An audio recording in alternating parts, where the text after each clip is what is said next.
आज भी बहुत सारे लोग छूना नहीं पसंद करते हैं।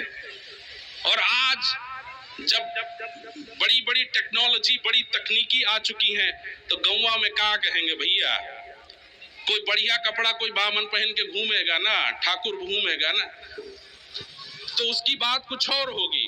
अब वही बावन अगर थोड़ा कपड़ा गंदा पहन ले तो क्या कहेंगे, अबे चमारे लागत हो, कहते हैं कि नहीं। ये मानसिकता गई नहीं है।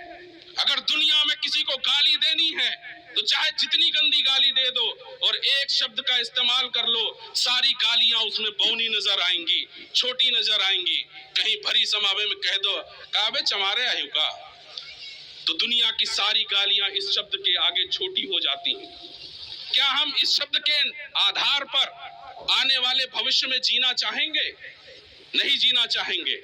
बाबा साहब ने ऐसे शब्दों को 1935 में लात मार करके दूर कर दिया था। उन्होंने कहा था इस देश से जाति व्यवस्था का अंत होना चाहिए, तभी हम इस देश में समता, स्वतंत्रता और मान सम्मान की बात कर सकेंगे।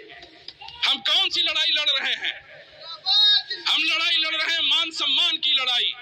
यही लड़ाई तथागत बुद्ध ने लड़ी अपने समय में, और कहा जिस देश में मान सम्मान नहीं है उस देश की व्यवस्था को हम पलट करके रखेंगे, और इस देश से मनुवाद और ब्राह्मणवाद की व्यवस्था को लात मारने का काम किया।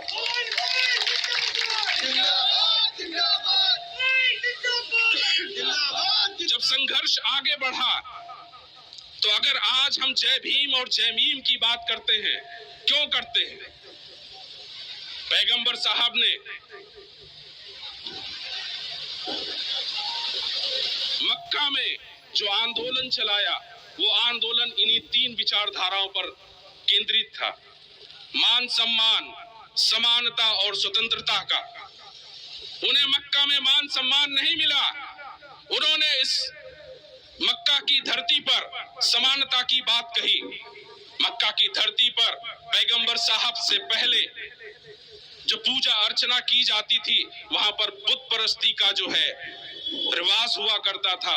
उस बुत परस्ती का उन्होंने जो है खिलाफ आंदोलन चलाया, और उन्होंने 3 तरह की जो मूर्तियां थी उसका विरोध किया। 3 तरह की मूर्तियों का जो नाम बहुत ही फेमस है, लात, मनात और उज्जा। और इसी तरह से हम 3 मूर्तियों का विरोध करते हैं, ब्रह्मा, विष्णु और महेश का, और ये कहते हैं जब तक ये 3 व्यवस्थाएं रहेंगी तब तक इस देश में समानता की बात नहीं आएगी। हम ब्रह्मा, विष्णु, महेश की बात नहीं करते, हम इस देश में भारतीय संविधान की बात करते हैं। वो संविधान जो बाबा साहब लिख करके गए हैं, हम उस संविधान को लागू करने की बात करते हैं।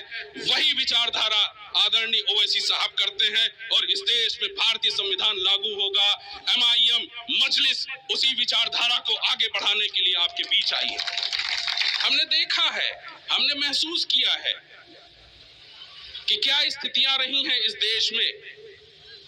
गैर बराबरी की व्यवस्था के आधार पर हमें पानी पीने नहीं दिया गया, हमें अच्छे घरों में रहने नहीं दिया गया, हमें शिक्षा से दूर रखा गया। हमने जब अच्छे कपड़े पहने तो उस पर हमारे ऊपर जातीय हमले हुए।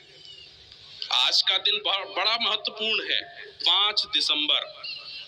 5 दिसंबर को जब आप याद करेंगे तो इतिहास में 2 जो घटनाएं हैं वो कभी नहीं भूली जा सकती हैं। 5 दिसंबर के ही दिन इस देश में ऐसी साजिश की गई जिसके कारण से वो महान व्यक्ति हमारे बीच से चला गया। 5 दिसंबर को ही साजिश की गई इस देश में, जिसके नाम पर आज भारतीय जनता पार्टी राम मंदिर के निर्माण की बात करती है। ये 2 घटनाएं बड़ी महत्वपूर्ण हैं और बहुत दुखद करने वाली हैं। कल 6 दिसंबर का दिन है, और 6 दिसंबर के दिन 2 बड़ी महत्वपूर्ण घटनाएं इस देश में घटी। 6 दिसंबर 1956 को इस देश का संविधान बनाने वाले बाबा साहब डॉक्टर भीमराव अंबेडकर हमसे जुदा हुए, हमसे दूर हुए। और 6 ही दिसंबर का दिन है जो इस देश में सदियों से गैर बराबरी की व्यवस्था के आधार पर अपना काम कर रहे हैं। उन्होंने इस देश में बाबरी मस्जिद को शहीद करने का काम किया। आज हम आप लोगों के सामने आए हैं समता, स्वतंत्रता और मान सम्मान की बात